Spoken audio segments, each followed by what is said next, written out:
Shalom dan selamat hari Minggu buat adik-adik sekalian. Marilah kita berdoa. Damai sejahtera Allah Bapa yang melampaui segala akal dan pikiran manusia. Itulah yang menyertai kamu masing-masing dalam Kristus Yesus Tuhan kita. Amin. Firman Tuhan pada hari ini tertulis dalam Kitab Mazmur pasal 133 ayat 1 sampai dengan ayat 3. Demikian bunyinya. Nyanyian ziarah Daud. Sungguh, alangkah baiknya dan indahnya apabila saudara-saudara diam bersama dengan rukun. Seperti minyak yang baik di atas kepala, meleleh ke janggut, yang meleleh ke janggut Harun, dan ke leher jubahnya. Seperti embun gunung Hermon yang turun ke atas gunung-gunung Sion. Sebab kesanalah Tuhan memerintahkan berkat kehidupan untuk selama-lamanya. Demikian firman Tuhan. Adik-adik sekalian, tentu kita sangat setuju ketika dikatakan bahwa kesatuan itu penting. Ada pepatah yang mengatakan, bersatu kita teguh, bercerai kita runtuh. Ungkapan ini atau perkataan ini menggambarkan betapa pentingnya persatuan atau kesatuan hati itu di antara setiap manusia. Baik itu satu keluarga, baik itu yang abang adik, kakak adik, baik itu juga yang satu persekutuan di dalam gereja, di dalam sekolah, atau dimanapun kita berada. Persatuan itu sungguh sangat perlu.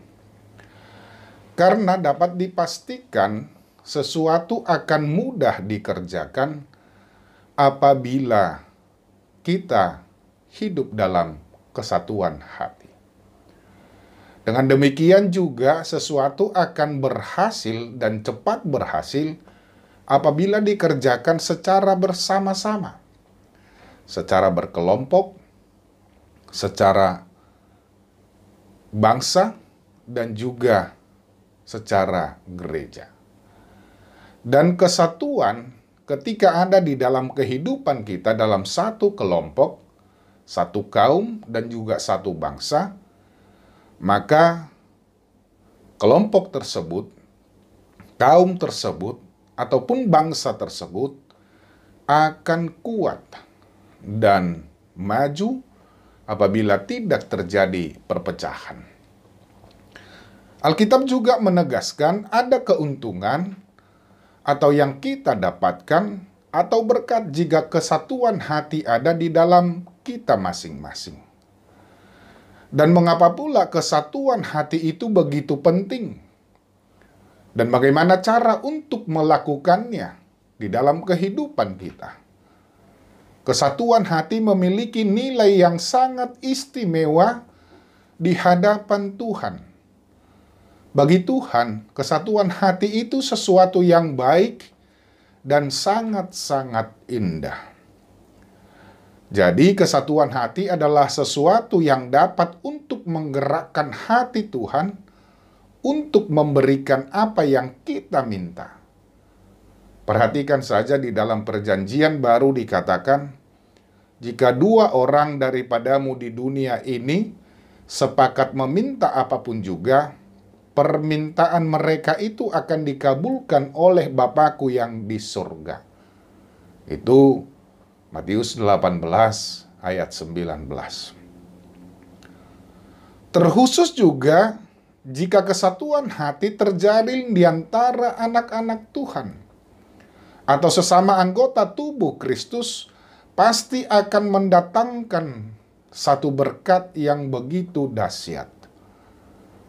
Nah, contohnya, ketika kesatuan hati itu ada di antara adik-adik pra-remaja, tentunya akan mendatangkan kedamaian.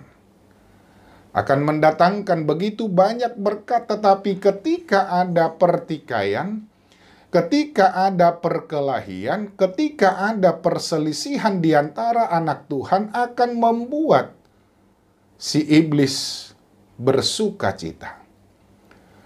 Karena pekerjaan daripada iblis hanyalah untuk memecah belah, sehingga berkat Tuhan terhambat turun di dalam kehidupan manusia. Dan memang itulah tugas yang selalu dikerjakan oleh si iblis. Nah, sekarang bagaimana caranya supaya kita dapat hidup di dalam kesatuan? Kesatuan hati akan terlaksana bila kita tidak melihat perbedaan yang ada. Artinya, tidak ada kita manusia yang sama. Pasti ada perbedaan di antara kita. Sedangkan kita saja, yang satu bapa, satu mama, bisa saja berbeda. Tetapi janganlah lebih banyak kita memperhatikan perbedaan-perbedaan daripada memperhatikan kesamaan. Karena memang kita baik dari segi fisik kita, tubuh kita bisa berbeda. Ada yang gendut, ada yang kurus. Dari segi sifat juga ada yang berbeda. Dari segi hobi juga ada yang berbeda, dan pemikiran juga ada yang berbeda, dan lain sebagainya perbedaan di dalam kehidupan kita. Namun, perbedaan tidaklah menjadi penghalang utama sehingga kita tidak memerlukan orang lain. Tetapi melalui perbedaan tersebut, di antara kita saling membutuhkan. Di antara kita saling memerlukan. Karena ada yang kuat akan menolong yang lemah. Ada yang pintar akan menolong orang yang kurang pintar. Dan lain sebagainya. Kita juga harus melihat kesamaan-kesamaan yang ada di antara kita. Di dalam Kristus kita adalah satu. Satu Tuhan, satu iman, dan satu baptisan. Efesus 4 ayat 5. Karena itu adik-adik sekalian, marilah kita bangun kesatuan hati di antara orang-orang yang percaya. Dan jangan mau diperalat oleh iblis. Demikianlah kamu bukan lagi menjadi orang asing dan pendatang, melainkan kawan sewarga dari orang-orang kudus dan anggota-anggota keluarga Allah. Efesus 2 ayat 19. Nah, tentunya kita juga berpikir ketika kita kesatuan hati ada di antara kita, apakah artinya dan apa maknanya dan apa fungsinya di dalam kehidupan kita?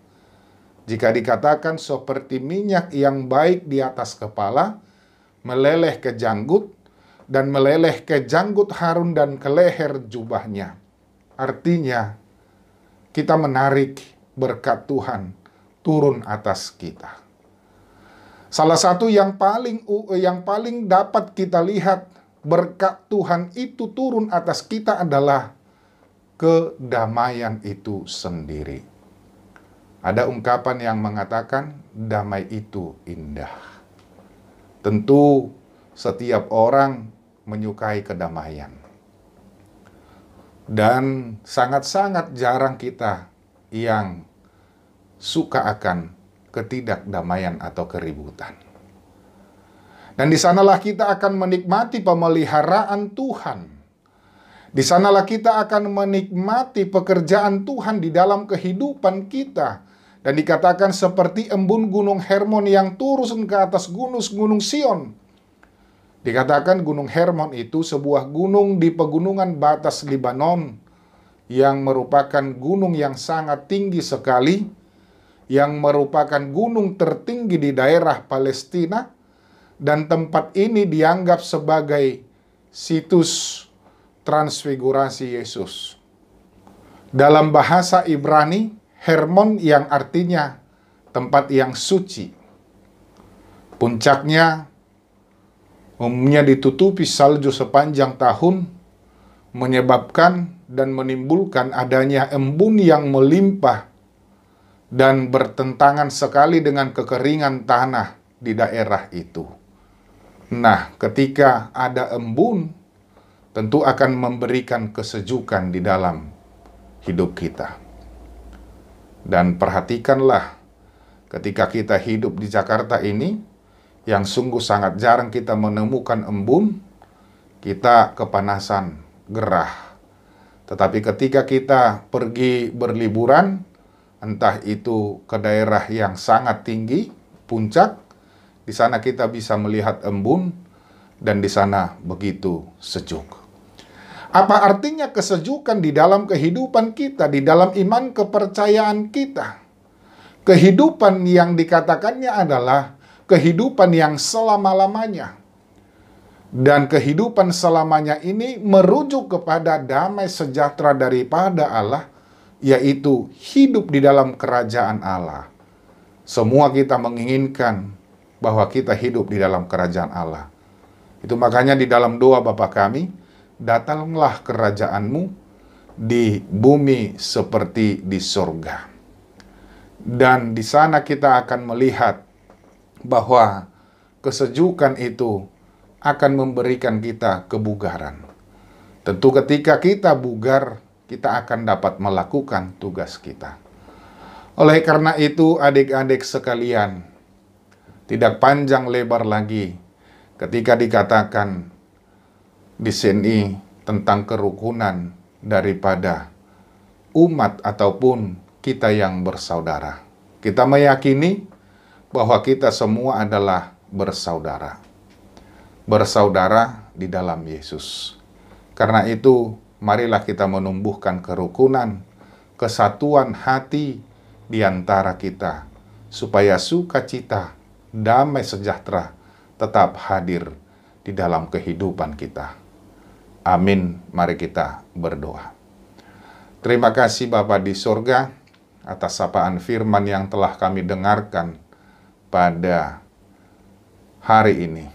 Biarlah firman Tuhan yang menuntun kami, yang mengajari kami untuk hidup sesuai dengan kehendak Tuhan.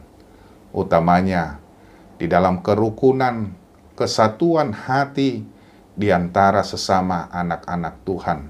Khususnya kami yang telah dihimpun di dalam satu persekutuan para remaja HKBP Sutoyo.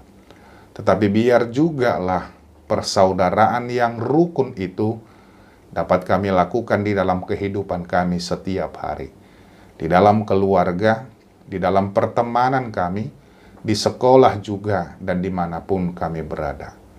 Tuhan kuatkan kami melalui Roh Kudus-Mu, agar kami dapat melakukan sesuai dengan kehendak Tuhan.